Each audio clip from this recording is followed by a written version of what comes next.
U okviru niza koncerata, vikend u centru grada u Zrenjaninu je povodom 9. maja, Dana pobede nad fašizmom, nastupila legendarna srpska rock grupa Riblja čorba.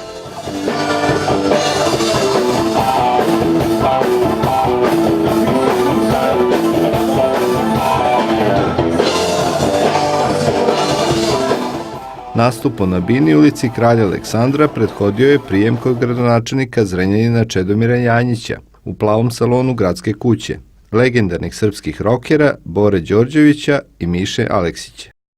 Mi smo u Zrenjaninu svirali i u hali koja zveči, koja nije baš za rock and roll, ali najlepše koncerte u Zrenjaninu smo svirali preko puta, preko BG, u ovom domu kulture, kako se zove sada. Zrenjanin je nekad bio rokersko sedište Banata i cele Vojvodine. I uvek je to bilo puno i uvek je to bilo sjajno primljeno. Mišo je malo prepodsjetio, jedini koncert koji je Čorba održala za vreme bombardovanja van Beograda je bio u Zrenjaninu. Jeste malo neuobičajeno, možda će trajati duže da se raspravamo. Ipak smo mi noćne ptice. Večeras, u podne ću verovatno govoriti neke stihove koji će biti na novom CD-u. Radimo punom parom. Danas sam u Zrenjaninu, sutra snimam Pinkove zvezde, a u utorak putujemo za Australiju.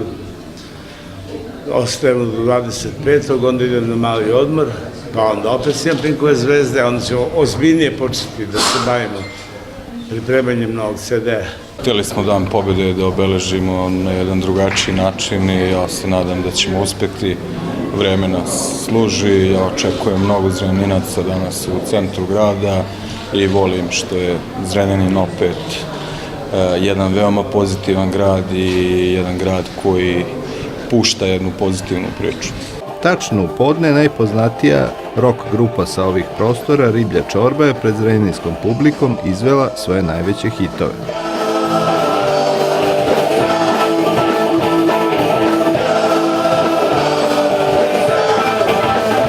Kurioziteti ovog nastupa bili su upravo svirka usred bela dana, na šta ovi prekaljeni rokeri svakako nisu navikli, a zanimljivo je bilo i to što je toga dana bio rođendan legendarnom bubnjaru Vicku Milatoviću.